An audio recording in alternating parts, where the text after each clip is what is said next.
Good afternoon बच्चों, कैसे हैं? बहुत अच्छे होंगे बच्चों। मैंने आपसे वादा किया था कि प्रत्येक दिन नहीं तो 2 दिन 3 दिन पे एक वीडियो मैं जरूर डालूंगा ऑब्जेक्टिव की, बहुत मोस्ट इंपॉर्टेंट वीवीआई आपके एग्जाम के लिए, इंटरमीडिएट बोर्ड के लिए। लेकिन मैं नहीं डाल पाया वीडियो। पहला वीडियो मैं दुर्गा पूजा से पहले एक वीडियो प्रथम चैप्टर से reproduction in organism first video first part में डाला था, जिसमें 10 क्वेश्चन थे। बहुत इंपॉर्टेंट है, आप अच्छे से उसे पढ़िए और उसी से रिलेटेड और सारे क्वेश्चंस बनाइए। और जो भी वो क्वेश्चन है बहुत इंपॉर्टेंट है, 10 क्वेश्चन में नहीं तो एक दो क्वेश्चन फर्स्ट चैप्टर से जरूर पूछेंगे। फिर मैं दूसरा वीडियो लाया हूं चैप्टर 1 से ही, आप इसको ध्यान से देखें। और इसमें केवल 8 क्वेश्चन है बच्चों। आपका कहना है कि सर बहुत सारे बिहार में हिंदी मीडियम से भी है बच्चे, इंग्लिश मीडियम से भी है, तो मैंने इसमें अलग अलग इस साइड देखेंगे तो लेफ्ट साइड इंग्लिश में है और राइट साइड देखेंगे तो हिंदी में है बच्चों। तो फिर हम लोग चलते हैं। एक बात ध्यान जरूर दीजिएगा बच्चों, जो भी कुछ पढ़िए कंसंट्रेट होकर पढ़िए और एक क्वेश्चन बनाइए। तो उस एक क्वेश्चन में अगर 4 ऑप्शन है तो चारों ऑप्शन से रिलेटेड क्वेश्चंस को कीजिए। एक क्वेश्चन का मतलब है 4 क्वेश्चंस, 8 क्वेश्चंस का मतलब है 8 4 जा 8 चौके 32 क्वेश्चंस। इस तरह से तैयारी कीजिए। आपकी इंटरमीडिएट मैं आशा करता हूं आपका रिजल्ट बहुत अच्छा होगा। 70 क्वेश्चन पूछे जाते हैं, जिस 70 क्वेश्चन में आपको 35 क्वेश्चन अटेम्प्ट करना है और 35 में 30 32 33 क्वेश्चन आपको जरूर मिलेंगे। ऐसा रिजल्ट आया है, मैंने देखा है। तो चलते हैं बच्चों, हम वीडियो की तरफ रुख करते हैं, चैप्टर की तरफ रुख करते हैं। देखिए बीबीआई क्वेश्चंस पहला है, देखिए जरा ध्यान देंगे यहाँ पे।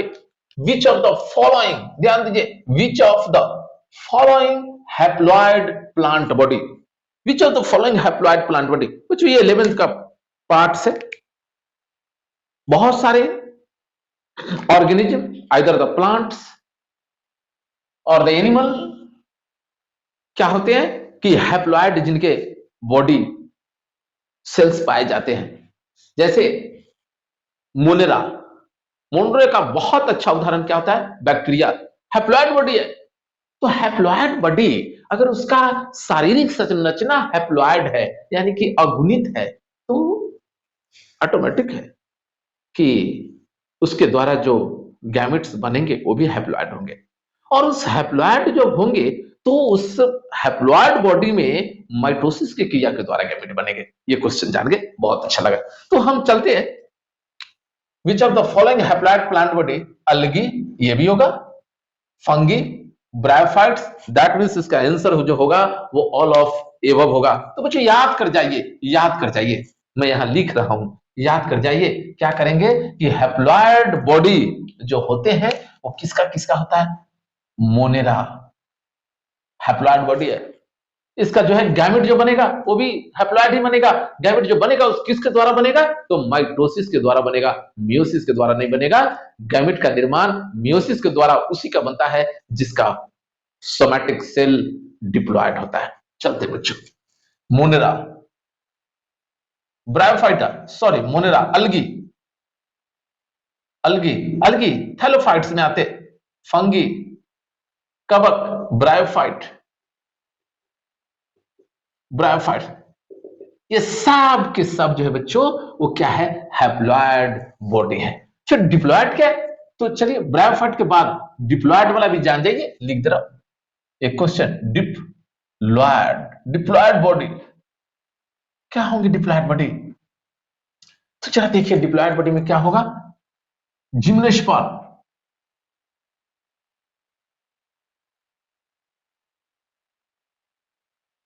एंजियोस्पर्म, टेरिडोफाइटा, टेरिडोफाइट्स, ये सब के सब क्या होंगे? डिप्लॉयड स्ट्रक्चर होंगे।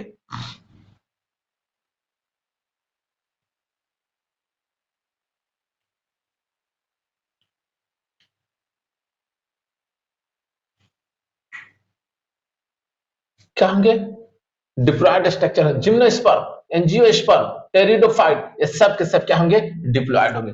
बच्चों, इसका हमने बोला था दाहिने साइड में आपको हिंदी में भी दिया हुआ है। बच्चे का रिक्वेस्ट है, निम्नांकित किस में पादपकाय अगुणित होता है? आंसर होगा शैवाल में, कवक में, ब्रायोफाइट में, यानी कि सभी में। लॉक कर दिया जाए क्वेश्चन एक। बच्चों दूसरा देखिए, ध्यान से देखते जाइए। दूसरा क्वेश्चन है, flower of Vallisneria species are. बच्चों एक बात देखिए, हम लोग जब हम लोग सेकेंड चैप्टर पढ़ रहे थे, एक क्वेश्चन है उसी से रिलेटेड है। एक्चुअली फर्स्ट चैप्टर तो इंट्रोडक्टरी चैप्टर है। वेलेसनेरिया एक हाइड्रोफाइटिक प्लांट्स है, एक्वाटिक प्लांट्स है। तो एक्वाटिक, जनरली एक्वाटिक प्लांट्स में, वेलेसनेरिया में जो पोलिनेशन की प्रोसेस जो होता है वो वाटर के द्वारा होता है। तो वेलेसनेरिया स्पेसीज आर्स, flower of Vallisneria species are कैसा होगा? एनिमोफिलस? नो। हवा द्वारा नहीं।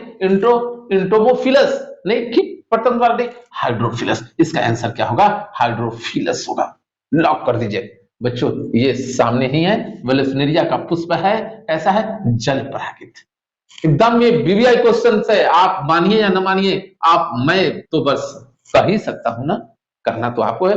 फिर जब क्वेश्चन टकराएंगे तो फिर हम याद आएंगे, कहेंगे कि कंसेप्ट बायोलॉजी वाले सर बोला करते थे कि ये बीबीआई क्वेश्चन है। बच्चों वेलेसनेरिया या रहा है, लॉक कर दीजिए। बीबीआई है, मोस्ट बीबीआई 2024 के लिए। अगर 2024 में नहीं आया तो फिर कहिए, पक्का ये क्वेश्चन जो है 2024 में आने वाला है। अगर नहीं आया तो 25 में तो जरूर आएगा। इसको पढ़ के जाइएगा। बच्चों नेक्स्ट क्वेश्चन, पोली इम्ब्रियोनी। पोली इम्ब्रियोनी कॉमनली फाउंड या पोली इम्ब्रियोनी अकर इन। ये पोली इम्ब्रियोनी का मतलब क्या? More than one embryo, the condition that fruits contain more than one embryo, that condition known as polyembryony। एक से अधिक इम्ब्रियो को पाए जाना ही कहलाता है बहुभ्रूणता।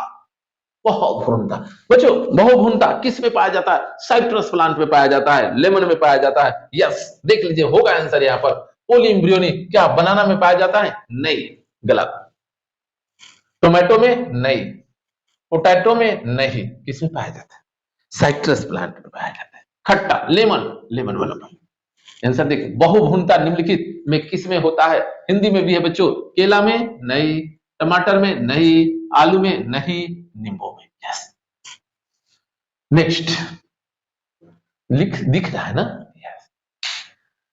बच्चों मेरे पास कोई डिजिटल बोर्ड नहीं है, मैं स्वतः हाथ से लिखता हूं, हैंड राइट करता हूं और फिर आपको कोशिश करता हूं कि मैं इंपॉर्टेंट क्वेश्चन आप तक पहुंचाऊं, वहां तक पहुंचाऊं जो बच्चे बहुत दूर सदूर बैठे हैं, जो शहरों में नहीं आ सकते हैं, न पटना पहुंच सकते हैं, न मुजफ्फरपुर पहुंच सकते हैं, न अच्छे टीचरों के पास पहुंच सकते हैं। उनको मेरा ये बीबीआई क्वेश्चन पहुंचे। कोशिश कीजिए, विश्वास कीजिए, लग जाइए। Next, which of the following which of the following following FOLLOWING, which of the following fruits aryl is edible.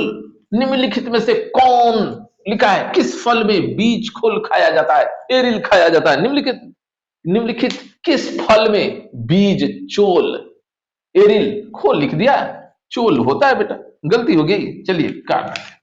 Aryl को बीज चोल, बीज चोल। निम्नलिखित में किस में बीज चोल खाया जाता है? खाया जाता है जायफल, लीची, शरीफा, इनमें सभी आंसर होगा। यस, लॉक कर लीजिए। बैरिस्टिका, बीज चोल पूछेगा पक्का। जैसे बच्चों एक बात बताऊं, बोल रहा हूं, बहुत सारे क्वेश्चन इसमें आते हैं। एप्पल का कौन सा भाग खाने योग्य होता है? एप्पल, देखिए एप्पल एप्पल मीन्स सेब। सेब का खाने योग्य भाग कौन है? थैलमस है, पुष्पासन है, पुष्पासन। बच्चों ध्यान देंगे, पुष्पासन हिंदी में लिखा, the edible part of the Apple is thalamus. Edible part of Apple is thalamus. तो एप्पल का खाने योग्य जो भाग है वो थैलमस है। सेब का खाने योग्य भाग जो है क्या बच्चों? पुष्पासन है, थैलमस। एक और बात बोलती है, यस कहेंगे कि सर आम का क्या खाते हैं? बहुत सुंदर बात, बहुत फलों का राजा होता है आम। जानते हैं, सभी लोग जानते हैं, बड़ी स्वीट होता है, मीठा होता है, जूसी होता है। वाह कितनी सुंदर बात है भैया। तो देखिए फल ये है, हमने जब क्लास में लेता हूं तो पढ़ाता हूं बच्चों को, उसमें है, लेकिन ये तो क्वेश्चन है, चलो कितना बताऊं। फल में जो होते हैं ना, फल में जो खाने वाला भाग जो होता है ना, वो जूसी फ्लेसी पार्ट, बहुत ही टेस्टी, जिसको कहते हैं, ऊपर वाले भाग को कहते हैं इपिकार्प। अरे भाई कच्चा में तो इपिकार्प भी सारा चीज खा जाते हैं। मध्य वाले भाग जो जूसी सॉरी जूसी है, फ्लेसी है, उसको कहते हैं मीजोकार्प। और अंदर वाले भाग जो है उसको कहते हैं इंडोकार्प। बच्चों which of the following part of which of the following edible part of the mango called mesocarp? आम का खाने योग्य भाग जो है वो मध्य भित्ति है। ओके, बहुत अच्छी बात। चलिए एक क्वेश्चन के सारे बहुत सारा क्वेश्चन हुआ। चलिए नेक्स्ट, चौथा, fifth question, find the correct combination in the following. Find लिखा हुआ निम्नलिखित में सही का चुनाव करें। देखिए कितना अच्छा क्वेश्चन, किसमें क्या होता है। ये रिप्रोडक्शन इन ऑर्गेनिज्म चैप्टर में देखिए बच्चों, ये लोअर ग्रुप्स की बात है। देखिए यहां पर जू स्पोर इन स्पॉन्जी, नहीं गलत है बच्चों। स्पॉन्जी में जू स्पोर का निर्माण, I am audible and visible, मैं दिख रहा हूं आपको क्लियरली? यस बच्चों, जू स्पोर का निर्माण स्पॉन्जी में नहीं होता है बच्चों, स्पॉन्जी में जेम्यूल्स का निर्माण होता है। तो ये सही नहीं है, ये सुमेलित नहीं है। यहां देखिए जेम्यूल्स, जेम्यूल्स इन पेनिसिलियम, पेनिसिलियम में जेम्यूल्स का निर्माण नहीं होता है। जेम्यूल्स पेनिसिलियम में किसका निर्माण होता है? पेनिसिलियम में बच्चों कोनोडिया का निर्माण होता है। पेनिसिलियम में क्या होता है? Conidia, conidia. ये भी ऑप्शन गलत। स्पॉन्जी में जेम्यूल बनता है। देखिए क्वेश्चन कितने सुंदर क्वेश्चन है, एक क्वेश्चन के माध्यम से मैं 4 क्वेश्चन को अटेम्प्ट कर रहा हूं बच्चों। इसलिए ये मत समझे कि सर आप 8 ही क्वेश्चन लाए हैं। मैंने कहा ना, आप इस 8 क्वेश्चन में 32 क्वेश्चन भी हो सकते हैं, 40 क्वेश्चन भी हो सकते हैं, सिर्फ आपको समझ की बात होनी चाहिए। देखो बच्चों, स्पॉन्जी में जेम्यूल्स का निर्माण होता है। रट जाइए, याद कर जाइए, ये उन बच्चों के लिए बहुत फायदे होंगे जो बच्चे पढ़ने में थोड़ा कमजोर है। यस, जेम्यूल्स, स्पॉन्जी में जेम्यूल्स का निर्माण, पेनिसिलियम में कोनोडिया, ये भी गलत, ये भी गलत। कोनोडिया इन अलगी, यस नहीं, अलगी में जू स्पोर का निर्माण होता है। अलगी में किसका निर्माण होता है? जू स्पोर्स। तो बच्चों किसमें? तो bird in hydra, option number 4 जो होगा, हाइड्रा में कलिका का निर्माण होता है। यही ऑप्शन आपका क्या है? सही है, बर्ड इन हाइड्रा। आप देखे होंगे ना बर्डिंग की क्रिया, ए सेक्सुअल रिप्रोडक्शन की क्रिया कैसे होता है, सेक्सुअल रिप्रोडक्शन की क्रिया कैसे होता है, हाइड्रा में बर्डिंग की क्रिया। बच्चों आपको पढ़ाया हूं, मैं भी पढ़ाया हूं, आपके टीचर भी पढ़ाए होंगे, मुझे विश्वास है सभी लोग पढ़ाते हैं। कैसे होते हैं बर्डिंग, कैसे होता है? यह हाइड्रा है, हाइड्रा का शरीर है हाइपोस्टोम, टेंटिकल्स। हाइड्रा मैच्योर हुआ, इसी फिगर में बता रहा हूं, मैच्योर है, हो गया, पैरेंट हाइड्रा कहलाया। इसके शरीर में आउटर प्रोजेक्शन हुए, धीरे धीरे आउटर प्रोजेक्शन ग्रो किया, ग्रो करते करते एक क्या किया कि कलिका का निर्माण किया। देखिए कलिका, छोटा सा कलिका का निर्माण किया।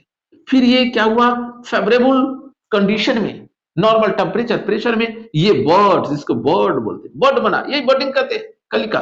ये बर्ड फिर क्या हो जाएगा, अपने पेरेंट्स से डिसअटैच हो जाएंगे, डिसअटैच हो जाएंगे, और डिसअटैच होकर फिर क्या होंगे, नीचे फॉल ऑन होंगे, जमीन पर गिर जाएंगे और फिर ये डॉटर हाइड्रा का निर्माण करेंगे। क्या करेंगे? DAUGST, डॉटर हाइड्रा का निर्माण करें। यही जो है सही है चुनाव। ओके, तो ये क्वेश्चन फिर से मैं कह रहा हूं, स्पॉन्जी में क्या बनता है जिससे एक नए संतति का निर्माण होता है? बच्चे, स्पॉन्जी में जेम्यूल्स का निर्माण होता है। याद कर लीजिए, याद कर जाइए, रट जाइए। अगर नहीं आपके पास कॉन्सेप्ट है तो रट जाइए कि जेम्यूल का निर्माण स्पॉन्जी में होता है। पेनिसिलियम में कोनिडिया का निर्माण होता है। यही कोनिडिया में वो कैपेसिटी होता है जो न्यू ऑर्गेनिज्म को, न्यू ऑफस्प्रिंग का निर्माण करे। और बच्चों, अलगी में जूस्पोर का निर्माण होता है और हाइड्रा में बर्ड का। ये सही आंसर है इस क्वेश्चन के अनुसार। यस। नेक्स्ट बच्चों, डबल फर्टिलाइजेशन, दोहरी निषेचीकरण, दोहरा निषेचीकरण, दोहरा निषेचन, बड़ी इंपॉर्टेंट। हम जब पढ़ाते हैं तो मैं एक बात लिखाता हूं कि double fertilisation is the most important characteristic feature of the angiospermic plant. पुष्पीय पौधा का बहुत सबसे सुंदर गुण है दोहरा निषेचन। पढ़ाता हूं, पूरा मैकेनिज्म पढ़ाता हूं, दोहरी निषेचन। तो बच्चों, ये तो स्ट्रेट फॉरवर्ड क्वेश्चन है। देखिए क्या है, double fertilisation is found in, किस में पाया जाता है? एंजियोस्पर्म में। एंजियोस्पर्म यानी कि आवृत बीजी। आवृत बीजी के बारे में आप जानते हैं, 11th में आप लोग पढ़े होंगे, क्लासिफिकेशन ऑफ प्लांट्स के बारे में पढ़े होंगे आप लोग। ओके, आवृत बीजी, जिसका बीज मसल से ढका हो, जिसका बीज कवर से ढका हो, जो पुष्पीय पौधा हो, बस समझ में आ रहा है ना, उसे आवृत बीजी कहते हैं। खैर कोई बात नहीं, एंजियोस्पर्म में होता है, इसमें भी आवृत बीज। आंसर ओके, कोई प्रॉब्लम बच्चों? नहीं। Next, flowering in species of bamboo. अच्छी, बड़ी सुंदर बात है। यानी कि क्या है, पुष्पन, बांस की जाति वाले पौधे में पुष्पन की क्रिया होती है। कैसे होती है? हम देखते हैं बहुत सारे पुष्प हैं जिसका पुष्प जो निकलता है, ओरुल का देखिए, हिबिस्कस का देखिए, डेली निकलता है, बनता है। तो पुष्पन की क्रिया, बांस की प्रजाति में पुष्पन की क्रिया लाइफ टाइम में, बांस की जितनी लाइफ टाइम है, लाइफ स्पैन है, उसमें सिर्फ केवल और केवल और केवल एक बार ही पुष्प निकलता है। बच्चों, तो इसमें आंसर है दिया हुआ, याद कर जाइए, रट जाइए। बांस जाति में पुष्पन, फ्लावरिंग होता है पूरे जीवन काल में केवल एक बार। इसका आंसर क्या होगा? पूरे जीवन काल में केवल एक बार। रट जाइए, पूरे जीवन काल में पूरे एक बार, इसका आंसर है यस। नेक्स्ट क्वेश्चन है क्या बच्चों? Where two gametes are similar in appearance they are called. Very, बहुत सुंदर क्वेश्चन है बच्चों, बहुत वीवीआई क्वेश्चंस भी है। जब दो युग्मक देखने में एक समान लगे, जैसे ही मैं युग्मक शब्द कहता हूं, माइंड में एक बात आ जाती है कि ये युग्मक जो होंगे, एक तो मेल गैमेट होगा और दूसरा फीमेल गैमेट होगा। तो जब दोनों गैमेट एक समान हो, we can not be recognise who is the male gamete and who is the female gamete. That means such type of gamete known as homogamete, that is called the isogamete. बच्चों, very simple बात। कैलेडोफोरा, अलगी algae algae अलगी, इस case में कैलेडोफोरा जो है, अलगी जो है, यह जो है वो दोनों में इस तरह से, ये दोनों male and female, chlamydomonas algae के केस मेल एंड फीमेल दोनों गैमेट एक जैसे होते। We can not be recognise who is the male and who is the female. Such type of gamete known as isogamete. Isogamete also called the homogamete. Okay, मैं answer पहले कर लेता हूं, उसके बाद कुछ और कॉन्सेप्ट। कुछ एक बात बताइए, हम लोग जब पढ़ रहे थे तीसरा chapter, reproduction in human reproduction, आप लोगों के भी टीचर पढ़ाए होंगे, मुझे विश्वास है। उसमें उन्होंने पढ़ाया होगा कि बच्चों, ये मेल गैमेट जो होते हैं, स्पर्मेटोजोआ यानी स्पर्म इस तरह होते हैं और ओवा जो होते हैं इस तरह होते हैं। Both gametes are easily recognised, easily detectable, easily distinct in shape and size and appearance. And आप क्या करते हैं, हम लोग क्या करते हैं कि इस दोनों को देखकर पहचान लेते हैं कि ये स्पर्म है और ये ओवा है।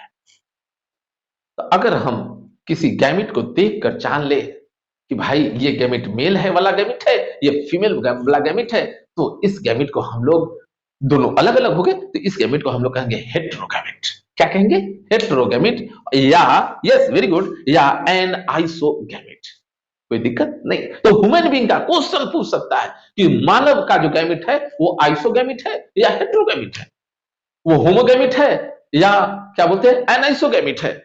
ओके, ह्यूमन बींग्स का जो गैमिट है बच्चों वो एन आइसोगेमिट है, यानी कि हेट्रोगेमिट है। ओके, तो यहां देखिए where two gametes are similar in appearance, जब दो गैमिट एक जैसा हो, समान हो, तो उस गैमिट को आइसोगेमिट कहेंगे, समजाति युग्मक कहेंगे। और जब दो गैमिट देखने में भिन्न भिन्न हो, उसकी आकार के उसके आकार, उसके संरचना, उसके आकृति, ये सब अलग अलग हो, दोनों दिखने में दिख जाए कि ये मेल वाला ये फीमेल वाला, तो उस तरह के गैमिट को बच्चों हम क्या कहते हैं, उस तरह के गैमिट को कहते हैं हेट्रोगैमिट। बच्चों कुछ सवाल है तो जरूर कमेंट बॉक्स में लिखिए, मैं कोशिश करूंगा आपके सवालों को उत्तर देने का। फिर मैं अगले वीडियो लेकर इसी चैप्टर से, चैप्टर अभी 1 ही चल रहा है, आपकी मैराथन तैयारी चल रही है इंटरमीडिएट की बायोलॉजी की, कंसेप्ट बायोलॉजी क्लासेस के द्वारा, तो आप सब्सक्राइब कीजिए ज्यादा से ज्यादा, ताकि मुझे भी लगे कि बच्चों के लिए कुछ करना चाहिए। ठीक है बच्चों, जय हिंद, जय भारत। फिर मिलते हैं हम नेक्स्ट वीडियो में पहले चैप्टर से।